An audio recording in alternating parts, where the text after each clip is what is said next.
Welcome to Bed Crime Stories podcast. I'm your host, T. If you like all things true crime, if you like it delivered in a peaceful, tranquil manner, if you like it clear and concise without drama, then I highly recommend you subscribe. And if you like what you hear, please smash the like button. It's a free way you can help. And now, without further ado, let's dig in. Is anyone else feeling that there are still unanswered questions in the Jay Slater case? I'm having trouble walking away from this case for some reason. Yes, Jay's broken and lifeless body was found in the ravine, so we now know where he was for the past 4 weeks, and we now know how he died. I mean, they've said that he fell from a cliff or some high location down to a rocky ravine and had a very hard landing, resulting in many broken bones and injuries. I suppose we could easily write this off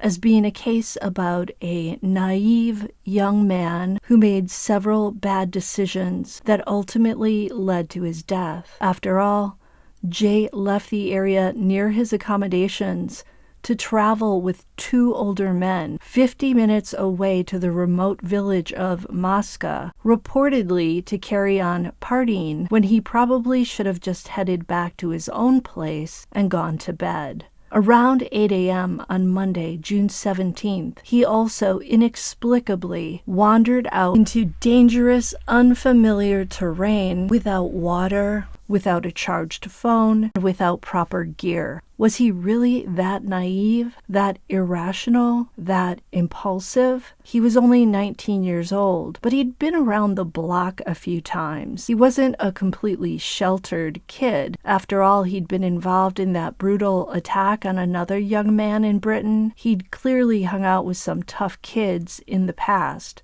What's the real reason Jay opted to take a 50-minute car ride in the wee hours of the morning to Mosca with 2 older men, Ayub Kasim and another guy known as Rocky? Jay's friends have said he wanted to carry on partying, but Ayub said he, Jay, and the other guy all went straight to bed when they arrived at the Mosca Airbnb. So that would seem to indicate not much partying went on. They did stop along the way for what was described in one article as a fizzy drink, but that doesn't sound like much in the way of partying either. Kasim also stated that Jay had nowhere to stay, and that's why he offered him a place to sleep in Mosca. But we know Jay did have lodgings, and they were only an 8 to 10 minute walk away from the Papagayo Beach Club where Jay had been hanging out. If the story about there being a brawl outside the Papagayo Beach Club over a stolen Rolex and Jay being the person who nabbed the Rolex is true, then is it possible that Jay accompanied the 2 older men all the way to Mosca so that he could sell them the Rolex and collect the cash? That seems like a more logical reason for a 19-year-old to travel so far away from where he was staying. Leaving at 5 a.m. for a 50-minute drive to a remote village when you'd been partying for 3 days straight doesn't really make sense. But I can see Jay being willing to travel that distance at that hour if he was going to profit off the stolen Rolex. That would seem to make such a long, serpentine road trip worthwhile at that hour. Another unanswered question is, why was Jay so eager to leave the Mosca Airbnb on the morning of Monday, June 17th? He had to have been tired at that point. He was only in Mosca for maybe 3 to 4 hours. Why the sudden rush out of the Airbnb? It sounds like Jay left without charging his cell phone, without grabbing water, and without eating. What could motivate someone to leave without a charged phone when they know they may need to call for a ride, a taxi, call their friends and tell them exactly where they are? To me, it seems like something must have propelled Jay out of that Airbnb so early. Something that was so upsetting or dangerous that he didn't want to take the time to charge his phone and fill flasks with water. Did Kasim or the other guy make a move on Jay? Did they proposition him for some sort of physical act? Or did they maybe threaten Jay about the Rolex for some reason? A former cop turned TV reporter, Mark Williams Thomas, said that he had reason to believe Jay was scared when he left the Airbnb. Why was Jay scared? And could that fear explain why he left the safety of the road leading back to Los Cristianos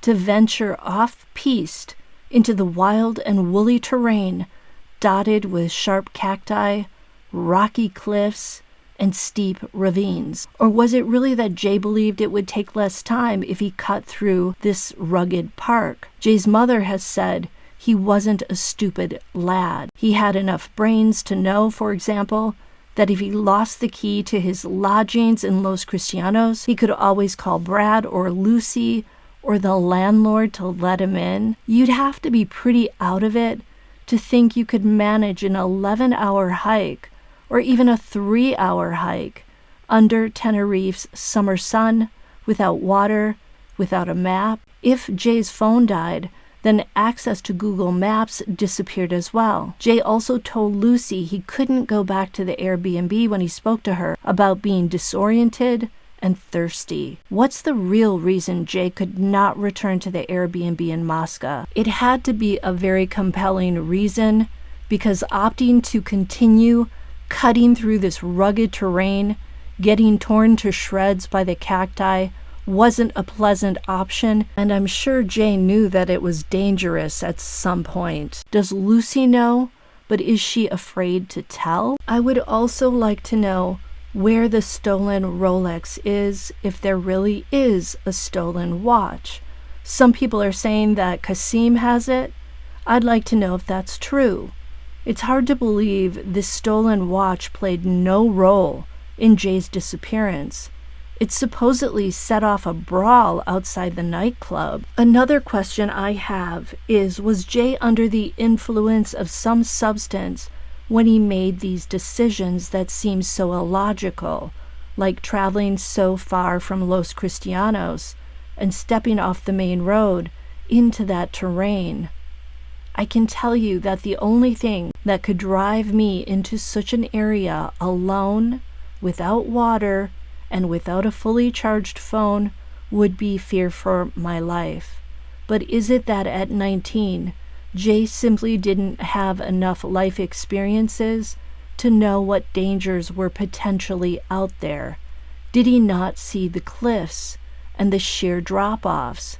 Because let's face it, if he had continued walking on the main road, he would have had a chance of hitching a ride. And I also believe he would still be alive, and none of us would know his name. Also, was Jay alive and conscious for any length of time after he landed in that rocky ravine? Will the pathologist and/or coroner be able to figure that out?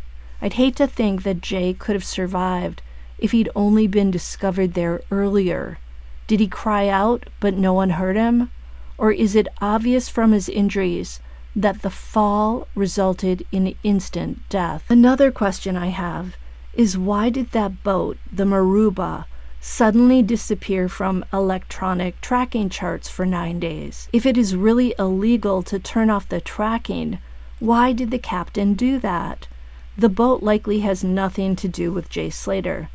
But I'm curious, and now that we've heard about the rampant drug trade in Tenerife, I'm convinced shady dealings go on down there all the time. And one more question I have for all of you. Are you upset that Jay's mother, Debbie Duncan, has asked for additional donations? Do you feel her request is understandable, given how much it's likely to cost the family for airfare, food, lodging, the search team from the Netherlands, and now the cost of repatriation for Jay's body? The Daily Mail published an article yesterday by Janet Street Porter about when her father died in Tenerife. Her parents, who lived in Wales, would often spend winters on Tenerife, to escape the cold, dreary weather in the UK. Sadly, her father had a massive heart attack while on vacation in Los Cristianos, and the costs and complications of either flying the body home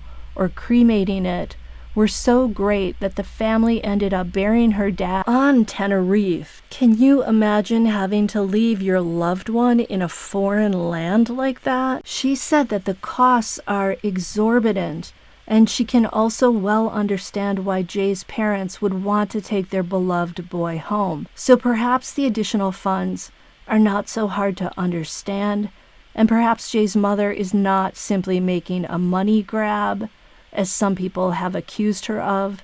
But then I read another article in the Daily Mail, and in this article it said that according to Homeland International, who are specialists in body repatriation, the cost of flying a body back to one's home country varies, but it's usually somewhere around 3,000 to 6,000 pounds. So even if the Slaters have to pay the highest price of 6,000 pounds, that's just 10% of the GoFundMe money that was raised. And actually, the GoFundMe monies as of today are more than 70,000 pounds. And apparently this fee covers the cost of freight, the embalming process, a fit-to-fly coffin, and a certificate to confirm that the body is free from infection. But I'm most stuck on Jay's movements, his effort to get back to Los Cristianos. It just doesn't make sense to me.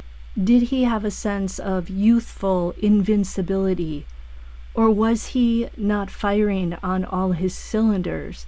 Because let's face it, it was very foolish to think that he could traverse that park and make it down to the beach, especially once he saw how easily the volcanic rock breaks apart under one's foot, and once he saw how steep the drop-offs were.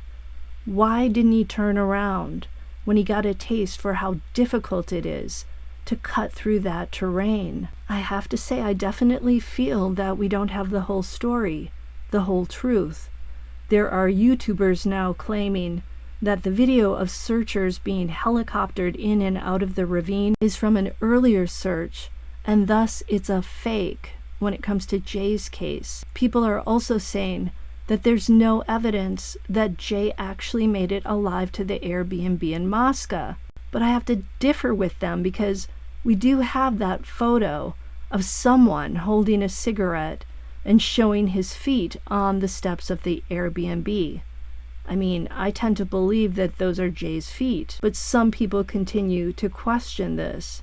And these naysayers are now pointing out a video of a fly buzzing around the green door of the Airbnb. They are implying that Jay's body was inside the Airbnb, and that's why the flies are there. These naysayers are trying to insinuate that Jay was done in outside the Papagayo Club in Los Cristianos, or perhaps on the beach there, and then he was transported to the Airbnb in Moscow to then be thrown down into the ravine. And the police are covering it up to protect the millions in tourism dollars that are spent every year in Tenerife. The naysayers further point out that searchers and their canines did not find the body earlier. How could they have missed the scent of death? I mean, it had to be pretty strong if Jay was there since June 17th. Some people are also questioning why the Spanish police will not apparently share the exact location where the body was found with Jay's family, and they don't want to have them put any memorial items down there, such as flowers. These conspiracy people are also claiming that Jay was discovered thanks to an anonymous tip, and that the police actually found Jay on Saturday. Wow. What do you guys think about all of this? Let me know in the comments, and I'll see you next time on Bed Crime Stories. Hey, if you enjoyed this, please smash that like button, consider subscribing, and I'll see you next time.